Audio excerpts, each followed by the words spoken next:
നമസ്കാരം. നമുക്ക് നമ്മുടെ ജീവിതം ഒന്ന് റീഅറേഞ്ച് ചെയ്ത് നോക്കിയാലോ. നമ്മൾ സാധാരണ മൊബൈൽ ഫോണൊക്കെ എന്താ പറയണ ആവശ്യമില്ലാത്ത കാര്യങ്ങളൊക്കെ ഡിലീറ്റ് ചെയ്ത് കളയാറില്ലേ? ആവശ്യമില്ലാത്തൊക്കെ ഡിലീറ്റ് ചെയ്ത് നമ്മൾ ഫ്രഷ് ആക്കി വെക്കില്ല മൊബൈലൊക്കെ. അതുപോലെ തന്നെ നമ്മുടെ വീട്ടിലുള്ള വേസ്റ്റൊക്കെ എടുത്ത് പുറത്ത് കളയും. അങ്ങനെയുള്ള ഒത്തിരി കാര്യങ്ങൾ നമ്മൾ ചെയ്യാറില്ലേ? ആ രീതിയിൽ തന്നെ നമ്മളെ ഒന്ന് ശുദ്ധീകരിക്കാൻ ശ്രമിച്ചാലോ. എങ്ങനെ നമുക്ക് ശുദ്ധീകരിക്കാം? നമ്മുടെ വീടൊക്കെ ക്ലീൻ ആക്കും പോലെ നമ്മുടെ മനസ്സിനെ ശരീരത്തെയൊക്കെ ശുദ്ധീകരിക്കാൻ നമുക്ക് ഒന്ന് ചുമ്മാ ശ്രമിച്ചു നോക്കാം, ഇല്ലേ? അതായത് ഇനി നാളെ തൊട്ട് ഞാൻ ഈ രീതിയിലായിരിക്കും. ഏത് രീതിയിൽ ഞാനിപ്പോൾ പറയാം, ഈ രീതിയിലായിരിക്കും എന്നൊന്ന് ചിന്തിച്ച് നമ്മൾ ഒന്ന് തുടങ്ങി നോക്കാം. അപ്പോൾ എന്തെങ്കിലും മാറ്റം ഉണ്ടാവുമോ എന്ന് ചുമ്മാ നമുക്കൊന്ന് പരീക്ഷിക്കണേന് വലിയ പാടൊന്നുമില്ലല്ലോ. നമ്മൾ ഈ കേട്ടോണ്ടിരിക്കുന്നവരെങ്കിലും ഒന്ന് പരീക്ഷിച്ച് നോക്കിക്കോട്ടോ. ആദ്യം തന്നെ നമ്മുടെ വാല്യൂ മനസ്സിലാക്കുക. ആദ്യം തന്നെ നമ്മളിരുന്ന് ആലോചിക്കുക, എന്നെ കൊണ്ട് എന്തൊക്കെ കഴിയും, എനിക്ക് എന്തൊക്കെ ചെയ്യാൻ പറ്റും, കഴിഞ്ഞതൊന്നും എനിക്ക് ചെയ്യാൻ പറ്റിയില്ല, ഇനി എന്തൊക്കെ ചെയ്യാൻ പറ്റും എന്നാലോചിക്കുക, ഒന്നാമത്തെ കാര്യം.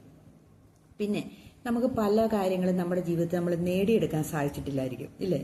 അപ്പം നമുക്ക് ഇനി ഇരുന്ന് ആലോചിക്കുക, അതെങ്ങനെ നേടിയെടുക്കാൻ പറ്റും, ഏത് രീതിയിൽ പോയാൽ നമുക്ക് സാധിക്കും, അത് നേടിയെടുക്കാൻ എന്തെങ്കിലും മാർഗങ്ങളുണ്ടോ, അതിനെന്തൊക്കെ ചെയ്യണം, അതിന് വേണ്ടിയിട്ട് നമ്മൾ എന്തെങ്കിലും ശ്രമിക്കുക.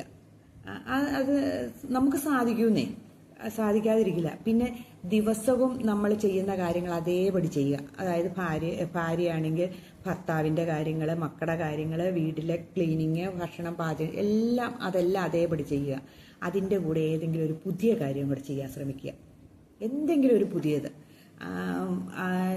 എന്തെങ്കിലും ഒന്നെങ്കിൽ അടുക്കളയൊക്കെ ക്ലീനാക്കി ചെയ്യണതോ, അല്ലെങ്കിൽ ഒന്ന് തുടച്ച് നന്നായിട്ട് വൃത്തിയാക്കി അടുക്കള ചെയ്യുന്നതോ, അല്ലെങ്കിൽ ഏതെങ്കിലും ഒരു പാട്ട് കേട്ടോണ്ട് നിന്ന് ചെയ്യണോ. ഇത്രയും നാളും പാട്ടൊന്നും കേട്ടില്ല, ഇനി തൊട്ടെന്നാ ഒരു പാട്ട് കേട്ട് നിന്നേക്കാം, അല്ലെങ്കിൽ എന്തെങ്കിലും പ്രഭാഷണം കേട്ടോണ്ട് നിൽക്കണതോ, എന്തെങ്കിലും ഒരു കാര്യം പുതിയതായിട്ട് ചെയ്യുക. പിന്നെ അടുത്ത് നമ്മൾ കണ്ണാടിയിലേക്ക് നോക്കി നിന്ന് നമുക്ക് പറയാനുള്ള കാര്യങ്ങളൊക്കെ പറയുക. നമ്മൾ എന്തൊക്കെ ചെയ്യാനുണ്ടെന്ന് വെച്ചാൽ അതൊക്കെ നമ്മൾ ആ കണ്ണാടിയിലേക്ക് നോക്കി നിന്ന് നമ്മളെ തന്നെ നമ്മളാണ് സങ്കല്പിച്ച്, നമ്മളോട് വേറൊരാൾ പറഞ്ഞു തരുന്നതായിട്ട് നമ്മൾ സങ്കല്പിച്ചങ്ങ് പറഞ്ഞേക്കുക. പിന്നെ പറ്റുന്നവരാണെങ്കിൽ ഏതെങ്കിലും നല്ലൊരു പുസ്തകങ്ങൾ വായിക്കുക. പുസ്തകം വായിച്ചാൽ ഒത്തിരി മാറ്റം ഉണ്ടാകും. നമുക്ക് ഒത്തിരി അറിവുണ്ടാകും. അറിവെന്ന് വെച്ചിട്ടുണ്ടെങ്കിൽ നമ്മുടെ ജീവിതത്തിൽ പ്രാവർത്തിയാക്കാനുള്ള ഒത്തിരി കാര്യങ്ങൾ നമുക്ക് പുസ്തകത്തിലൂടെ മനസ്സിലാക്കാൻ പറ്റും. അപ്പം നമ്മൾ ഏതെങ്കിലും ഒരു പുസ്തകം വായിക്കാൻ ശ്രമിക്കുക. അല്ലെങ്കിൽ ഏതെങ്കിലും ഒരു എന്നാ പറയണത് നല്ലൊരു ഓഡിയോ ഇട്ട് എന്തിൻ്റെങ്കിലും കേട്ടോണ്ടിരിക്കുക. അപ്പോൾ ഒക്കെ നമുക്ക് ഒത്തിരി മാറ്റങ്ങൾ വരുത്തും. പിന്നെ എന്നാ നമ്മുടെ വീട് ഒക്കെ ക്ലീനാക്കി നീറ്റായിട്ട് വെക്കുക. അതേപോലെ ആവശ്യമില്ലാത്ത സാധനങ്ങളെല്ലാം പൊട്ടിയതും പൊളിഞ്ഞതും ഒക്കെ എടുത്ത് പുറത്ത് കളഞ്ഞ് ശുദ്ധീകരിക്കുക. അങ്ങനെ വീട്ടിലൊക്കെ എന്നാ പറയുക, നല്ല വൃത്തിക്ക് വീടിൻ്റെ അകവും നമ്മളും ഒക്കെ ഇരിക്കുക. പിന്നെ അടുത്താണ് സ്ത്രീകളാണെങ്കിൽ നല്ല, പുരുഷന്മാർക്കും പറ്റും, എന്തെങ്കിലും സൗന്ദര്യവർദ്ധക വസ്തുക്കളൊക്കെ മുഖത്തൊക്കെ തേച്ച് നല്ല സ്കിന്നൊക്കെ നന്നായിട്ട് അങ്ങനെയൊക്കെ ഒരു പുതിയ ഒരു രീതിയിൽ അതും ഇരിക്കുക. അങ്ങനെ എല്ലാ കാര്യങ്ങളും തുടർച്ചയായിട്ട് നമ്മൾ ഓരോന്ന് ചെയ്തു നോക്കി നമ്മുടെ ജീവിതത്തിൽ ഒത്തിരി മാറ്റങ്ങൾ വരുന്നേ. നമുക്ക് ചെയ്യാൻ പറ്റാത്ത കാര്യങ്ങളായിട്ടൊന്നുമില്ല. നമ്മളത് ഓരോന്നായിട്ട് ചെയ്യുക. പിന്നെ സമ്പാദ്യശീലം ഒന്നും തുടങ്ങിയിട്ടില്ലാത്തവർ കുഞ്ഞാണെങ്കിലും ഒരു RD ആണെങ്കിലും പോസ്റ്റ് ഓഫീസിലോ അല്ലെങ്കിൽ അങ്ങനെയുള്ള ഇടത്തൊക്കെ തുടങ്ങുക. ബാങ്കിലും ഉണ്ട് കേട്ടോ, അങ്ങനെയുള്ള ഇടത്ത്, അല്ലെങ്കിൽ ഏതെങ്കിലും മ്യൂച്വൽ ഫണ്ട് പോലത്തെ ഏതെങ്കിലും ഫണ്ടുകളിലൊക്കെ കുറച്ച് 500 രൂപ തൊട്ട് ഇടാൻ പാകത്തിന് 500 100 രൂപയോ നമ്മുടെ കയ്യിലുള്ള തുക നമുക്കൊരു സമ്പാദ്യമായിട്ട് ഇടാൻ ശ്രമിക്കുക. പിന്നെ തന്നെ നമ്മൾ ദേഷ്യപ്പെടുന്ന വ്യക്തികളാണെങ്കിൽ നമ്മൾ ആ ദേഷ്യം കുറയ്ക്കാൻ, ഇനി തൊട്ട് ഞാൻ എൻ്റെ ദേഷ്യം പകുതിയാക്കും, അല്ലെങ്കിൽ കുറയ്ക്കാൻ അതിനു വേണ്ടി ശ്രമിക്കുക. ദേഷ്യം വരുമ്പോൾ വേറെ എന്തെങ്കിലും കാര്യത്തിലേക്കൊക്കെ ശ്രദ്ധയൊക്കെ മാറ്റുക. നമുക്കിപ്പോൾ പെട്ടെന്ന് ദേഷ്യമൊക്കെ വരുമ്പോൾ ഒന്നും മുഖം കഴുകുക, അല്ലെങ്കിൽ തണുത്ത വെള്ളം ഒന്ന് കാലയിലേക്ക് ഒഴിക്കുക. പൈപ്പിൻ്റെ ഒട്ടി പോയി കാലൊക്കെ ഒഴിച്ചാൽ നമുക്ക് പെട്ടെന്ന് ദേഷ്യം അങ്ങ് മാറും. ഒരുമാതിരിപ്പെട്ട ദേഷ്യമൊക്കെ മാറിപ്പോകും കേട്ടോ. അല്ലെങ്കിൽ ആ സാഹചര്യത്തിൽ നിന്നൊന്ന് മാറിയാൽ മതി നമ്മൾ. അപ്പം നമുക്ക് ദേഷ്യമൊക്കെ ഒത്തിരി കുറയും. അപ്പം അങ്ങനെ എന്തെങ്കിലും കാര്യങ്ങൾ ചെയ്യുക. പിന്നെ തന്നെ എല്ലാവരോടും നല്ല രീതിയിൽ സന്തോഷത്തോടും സ്നേഹത്തോടെയൊക്കെ സംസാരിക്കുക. അതേപോലെ നമുക്ക് എന്താ പറയുക, മക്കളോടൊക്കെ നമ്മൾ ഇച്ചിരി ശാന്തമായിട്ട്, ഞാൻ എടുത്തിയാറുണ്ട്, ഞാനൊക്കെ ഇങ്ങനെ മാറ്റിയെടുത്താണ്, എടുത്തു ചാടുന്ന സ്വഭാവങ്ങളൊക്കെ കാണും, അതൊക്കെ മാറ്റി ശാന്തമായിട്ട് എല്ലാവരോടും സംസാരിക്കാനൊക്കെ നമ്മൾ ശ്രമിക്കുക. നമ്മുടെ വീട്ടിലുള്ളവരോടും എല്ലാവരോടും അതിനുള്ള സാഹചര്യങ്ങൾ ഉണ്ടാക്കിയെടുക്കുക. പിന്നെ എന്നാ ഇങ്ങനെയൊക്കെ ഒന്ന് ചെയ്തു നോക്കി, നമുക്കൊരു ഭയങ്കര പോസിറ്റീവ് എനർജി നമുക്ക് തന്നെ ഉണ്ടാകും. നമ്മൾ ചെയ്യാതിരിക്കുന്നതുകൊണ്ടാണ്.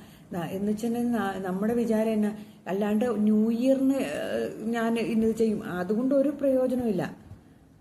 ന്യൂ ഇയർ അല്ല, നമ്മുടെ ഓരോ ദിവസവും ന്യൂ ഡേയാ. അപ്പം നമ്മൾ അതനുസരിച്ച് അങ്ങ് ചെയ്താൽ മതി. ഓരോ ദിവസവും പുതിയതുകളാണ്. അപ്പം നമ്മൾ അതിന് ഒരു വർഷം കാത്തിരിക്കേണ്ട അല്ലെങ്കിൽ 6 മാസം കാത്തിരിക്കേണ്ട കേസൊന്നുമില്ല. നമുക്ക് നാളെ തന്നെ ചെയ്തു തുടങ്ങാം. എന്ത് കാര്യമാണെങ്കിൽ ഇന്ന് തുടങ്ങാൻ പറ്റും. നാളെ നമ്മൾ സൂപ്പറായിട്ട് അങ്ങ് ചെയ്തു നോക്കിക്കേ, നമുക്ക് ഭയങ്കര മാറ്റം വരുന്നേ. അതേപോലെ എക്സസൈസ് ഒക്കെ ചെയ്യാൻ പറ്റുന്നവർക്ക് എക്സസൈസ് ഒക്കെ ചെയ്യുക, യോഗ മെഡിറ്റേഷൻ ചെയ്യാൻ പറ്റുന്നവർ അങ്ങനെ ചെയ്യുക. എന്തെങ്കിലുമൊക്കെ നമ്മൾ ഒരു മാറ്റം, പിന്നെ രാവിലെ എണീറ്റിട്ട് 5 മിനിറ്റെങ്കിൽ 5 മിനിറ്റ് നമ്മുടെ കൈയൊക്കെ ഇട്ട് ഇങ്ങനെ ഒന്ന് ഇളക്കുമോ, അങ്ങോട്ടും ഇങ്ങോട്ടും ഇളക്കുമോ, അപ്പോൾ ഈ കൈക്കുള്ള മരപ്പും വേദനയൊക്കെ പോകും. അങ്ങനെയൊക്കെ ഇങ്ങനെ എന്തെങ്കിലുമൊക്കെ ഒന്ന് കാണിച്ച് കഴുത്തൊന്ന് ഇങ്ങനെയൊക്കെ ഇട്ട് അനക്കി അങ്ങനെ എന്തെങ്കിലുമൊക്കെ ചെയ്ത് അതുമൊക്കെ ചെയ്യുക. അടുക്കളയിൽ പണിയെടുക്കണതിൻ്റെ ഇടയ്ക്ക് ഇരിക്കുമോ നിവരുമോ നിൽക്കുമോ അങ്ങനെയൊക്കെ ഉള്ളത് എന്തെങ്കിലുമൊക്കെ കുനിയോ ഒക്കെ ചെയ്യണ പണികൾ. ഇപ്പം മിറ്റം അടിക്കാനൊന്നും ഇല്ലാത്തവർക്കാണെങ്കിൽ അങ്ങനെയൊക്കെ ചെയ്യാന്നേ. എന്നാ അടുക്കളയിലൊന്ന് കുനിയണതും നിവരണതും ആ സ്റ്റെപ്പ് കയറണതും ഒക്കെ അങ്ങനെ എന്തെങ്കിലുമൊക്കെ ചെയ്യുക. അങ്ങനെയൊക്കെ എന്തെങ്കിലുമൊക്കെ ശരീരമൊക്കെ അനങ്ങി ചെയ്യുക. അതേപോലെ ഫുഡ്, നല്ല ഭക്ഷണം കഴിക്കാൻ ശ്രമിക്കണം കേട്ടോ. ഈ ജങ്ക് ഫുഡുകളൊക്കെ മേടിച്ച് കഴിച്ചിട്ടുണ്ടെങ്കിൽ നമ്മളെ ചിന്തകൾ തന്നെ മാറിപ്പോകും. അതുകൊണ്ട് അതൊക്കെ പരമാവധി കുറച്ചിട്ട് നല്ല ഫുഡ്, നല്ല ഹെൽത്തി ആയിട്ടുള്ള ഫുഡൊക്കെ കഴിക്കാൻ എല്ലാവരും ശ്രമിക്കുക. ധാരാളം വെള്ളം കുടിക്കണം. ഒരു 3 ലിറ്റർ വെള്ളമെങ്കിലും കുടിക്കണം. മഴയാണെന്ന് ഓർത്തുകൊണ്ടൊന്നും വെള്ളം കുടിക്കാതിരിക്കരുത്. എങ്കിലും ആവശ്യത്തിന് ഇടയ്ക്കിടയ്ക്ക് ശകലിച്ചേ വെള്ളം കുടിച്ചാൽ ഒറ്റയടിക്ക് കുടിക്കുകയും ചെയ്യരുത്. കുറേശ്ശെ വെള്ളമൊക്കെ കുടിക്കുക. അപ്പം വന്ന മാറ്റത്തിനുണ്ടല്ലോ ഭയങ്കര പോസിറ്റീവ് എനർജി ആയിരിക്കും. നിങ്ങളൊന്ന് ശ്രമിച്ചു നോക്കിയേ. ഈ നാരങ്ങ വെള്ളമൊക്കെ കുടിക്കുന്നത് ഒത്തിരി നല്ലതാട്ടോ. അതേപോലെ മുഖത്ത് നമ്മൾ വേസ്റ്റാക്കി കളയുന്ന കഞ്ഞിവെള്ളം ഇല്ലേ, ആ കഞ്ഞിവെള്ളം മുഖം കഴുകുന്നതൊക്കെ നല്ലതാണ്. കഞ്ഞിവെള്ളം കൊണ്ട് മുഖം കഴുകുന്നതൊക്കെ നല്ല. പിന്നെ അരിപ്പൊടിയും പാലും കൂടെയൊക്കെ ഇതിട്ട് മുഖമൊക്കെ തേച്ച് പിടിപ്പിച്ചൊക്കെ കഴുകുന്നതും ഒക്കെ നല്ല. എന്തെങ്കിലുമൊക്കെ ഒരു ബ്യൂട്ടി സാധനങ്ങളൊക്കെ തേച്ച് പിടിപ്പിച്ചൊക്കെ ഇങ്ങനെയൊക്കെ ചെയ്ത് അതിലൊക്കെ അങ്ങ് ശ്രദ്ധയാക്കുക. അപ്പം ഭയങ്കര പോസിറ്റീവാണ്. നിങ്ങളത് ചെയ്ത് നോക്കിയാൽ ഞാൻ പറഞ്ഞത് ശരിയാണോ എന്ന്. പിന്നെ നമ്മൾ ഇൻഷുറൻസ് അങ്ങനെയൊന്നും ചേർന്നിട്ടില്ലെങ്കിൽ നമ്മൾ പുതുതായിട്ട് ഒരെണ്ണം ചേരാൻ അത് ഏറ്റവും നല്ലതാട്ടോ. ഇൻഷുറൻസ് ഒക്കെ ചേർന്നിടണം നമ്മുടെ ജീവിതത്തിൽ. ഇപ്പം പിന്നെ പോസ്റ്റ് ഓഫീസിലുണ്ട് ഇൻഷുറൻസ്. അതിനൊന്നും വലിയ തുകയൊന്നും ആവില്ല നമുക്ക് ചേരാൻ വേണ്ടിയിട്ട്. അതുണ്ട്. പിന്നെ ബാങ്ക് വഴിയുണ്ട്, ഫെഡറൽ ബാങ്കിലൊക്കെ ഉണ്ട് കേട്ടോ. ഏതാണ്ട് 25 വർഷം 25 രൂപയോ അങ്ങനെ ഏതാണ്ടൊക്കെ ഉണ്ട്. എന്തൊക്കെയോ ഇൻഷുറൻസുകളുണ്ട്. അതിലൊക്കെ ചേർന്നിടുക, നല്ലൊരു ഇൻഷുറൻസ്. അപ്പം നമുക്ക് എന്തെങ്കിലും അസുഖം വന്നാലും അതിനുള്ള പൈസ അപ്പം അതൊരു സമ്പാദ്യമായില്ല. അപ്പം നമ്മുടെ കയ്യിൽ കാശ് എടുക്കാതെ തന്നെ നമ്മുടെ ഇൻഷുറൻസിനകത്ത് പൊക്കോളും. പോസ്റ്റ് ഓഫീസിലുണ്ട്, പ്രധാനമന്ത്രിയുടെ എന്തോ ഒരു ഇൻഷുറൻസ് പദ്ധതിയൊക്കെ ഉണ്ട് കേട്ടോ. അതൊക്കെ അന്വേഷിക്കുക. പോസ്റ്റ്മാനോട് ചോദിച്ചാൽ മതി, പറഞ്ഞു തരും നമുക്ക്. എന്നിട്ട് ചുമ്മാ ഒരു ഫോം ഫില്ല് ചെയ്ത് കൊടുത്തിട്ട് എങ്ങാണ്ട് 10 രൂപ കുറഞ്ഞ തുകയുള്ളൂ എന്ന് എനിക്ക് തോന്നുന്നത്. അത് ഒരു വർഷം എങ്ങാണ്ട് 250 രൂപ അത്ര എങ്ങാണ്ടേ ഉള്ളൂ. അപ്പം അതിലൊക്കെ അങ്ങനെയൊക്കെയുള്ള അന്വേഷിച്ച് അതിനകത്തൊക്കെ അതൊക്കെ ഇങ്ങനെ പോസ്റ്റ് ഓഫീസിൽ എന്തെങ്കിലും സ്കീമുകളുണ്ടോ എന്നൊക്കെ ചോദിക്കുക. സ്ത്രീകൾ പ്രത്യേകിച്ചും ചോദിക്കുക. അതിനെക്കുറിച്ച് അറിഞ്ഞിട്ട് ഒരു വർഷമല്ലേ ഇത്രയേ ഉള്ളൂ, അപ്പം നമ്മൾ അതിനകത്തൊക്കെ ചേരുക. അങ്ങനെയൊക്കെ ആകുമ്പോൾ നമ്മുടെ ജീവിതത്തിൽ ഒത്തിരി മാറ്റങ്ങൾ വരും. ഓക്കേ.